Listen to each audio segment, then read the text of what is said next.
Hello person watching this, and welcome to video number 3 in my Internalised Ableism series. If you're new to my channel, then hello. My name is Shrumi, and I am a disabled artist. In this series of videos, I explore internalized ableism through illustrating some of the points on this internalized ableism bingo. Last time we talked about self-neglect. You can check out the series playlist from the card above or the video description. Today I'd like to talk about that thing where you want to do a thing, so you push yourself to do the thing, and you do the thing, and then you have to recover for days. And then you get caught up in a cycle of chronic guilt, which is my way of summarizing today's bingo squares. They are about feeling guilty for not achieving enough, for not being active enough. And this is a very common thing for people with chronic fatigue, chronic pain, and many other disabilities. So last time, we decided that we were normal, that there was nothing all that wrong with us, and therefore we should be able to get stuff done, right? And then we went off to do lots of errands, both for other people and for ourselves, while ignoring the existence of our disability. You just kind of brush it aside and do what you need to do. The next day, we are knackered, exhausted if you will. And this is when the guilt starts creeping in. Why do I feel this bad? I didn't do anything special. So why am I so exhausted? I literally just went shopping and did some work today. I want to get out of bed and do things. Everyone else seems to be managing just fine. So what is wrong with me? What if I'm just lazy? You start having these thoughts and it spirals. There are so many things you could be doing in the time that you spend feeling unwell that it's really disheartening, and it's kind of tempting to just blame yourself for it. The problem is that when you are disabled, it is likely that your resources are limited compared to a non-disabled person.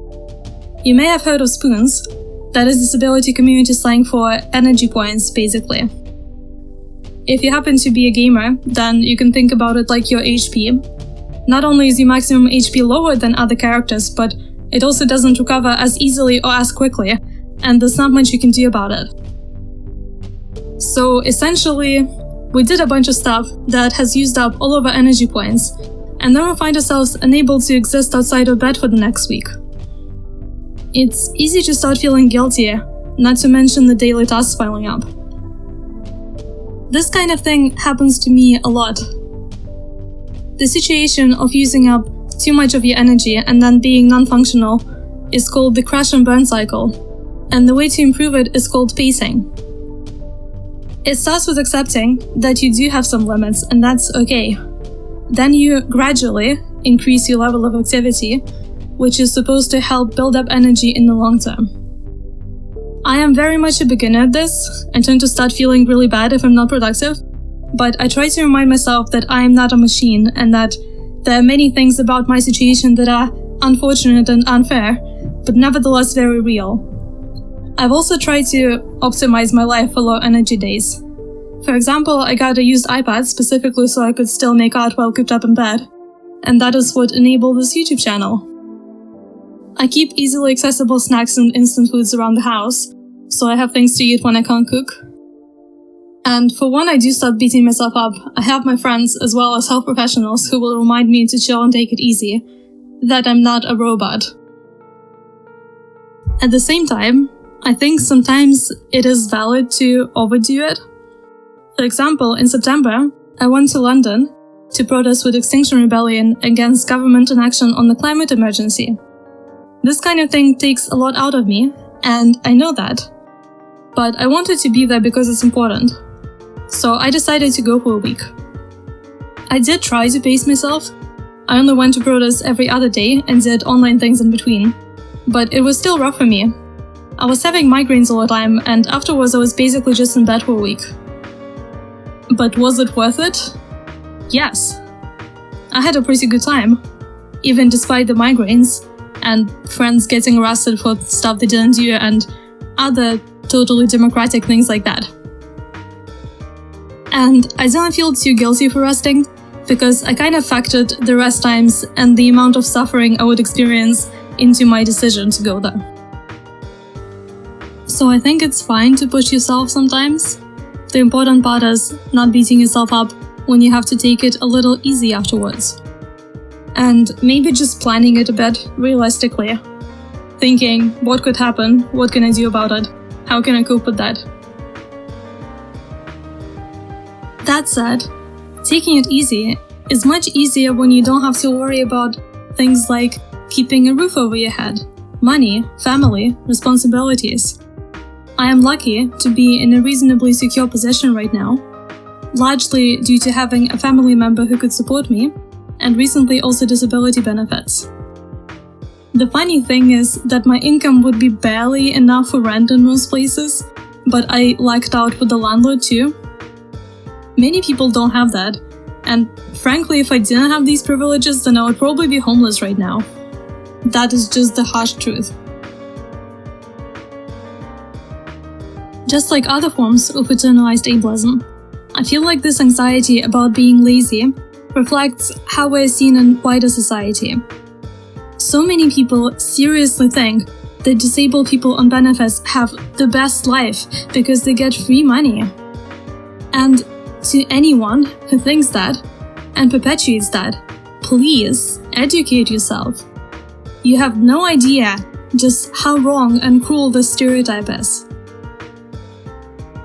I can speak for the UK. The whole process of getting personal independence payment is extremely hostile to the claimant. They will do anything to catch you out and even outright lie on your assessments just to deny you an amount of money that's not even enough to live on. And you have to do all of that while living with your disability, which makes it harder to do. I went through the process. I might make a whole video about it in the future because it was just so bad. It was terrible. I wouldn't wish it on anyone to have to go through that. Except DWP decision makers, maybe. Not to mention that even in countries with less terrible social security nets, disabled people deserve the means to live, either way. It doesn't have to be a horrible process for it to be justified. So really, to me, this chronic guilt isn't even just ableism, it's a symptom of something deeply broken in society. I want to say capitalism, or if you prefer a more specific phrasing, it's not seeing people as inherently valuable unless they are constantly producing or achieving something. Personally, I have decided to accept that disabled lives are valuable too, and even if I'm not able to be as active or productive as an able person, that's okay. So I try to pace myself, and I try not to overwork myself as much as I want to be doing all the things. More than anything, I'm just sad for so many others who don't have the luxury to take a slow like I'm doing. But I hope that I can change things, even just a little, by sharing my thoughts and experiences like this. To anyone struggling with this chronic guilt, I feel you. I also know that it can be really hard to give yourself the breaks you need, but beating yourself up because you're tired is not the answer. Imagine that this is your best friend or someone you love going through this. I hope that you wouldn't be so mean to them as to just call them lazy when they're clearly struggling and need some empathy and support. The same applies to you. If possible, try to surround yourself with people who will understand you and treat you right. If you don't have anyone like that, then just know that I am with you, I hear you, and I know that you're valid, even if you don't know that. I checked. I'm sorry that this video got a bit heavier than I meant for it to be, but I hope it was informative, thought-provoking perhaps, and I hope you've enjoyed watching me create this artwork as much as I've enjoyed making it. Let me know in the comments what you thought of today's video, and if you have any ideas on how we can reduce internalized guilt in ourselves and others.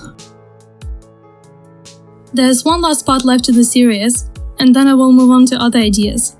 On my channel I use art to discuss all kinds of things, such as disability, social justice matters, LGBT things, sustainability and activism.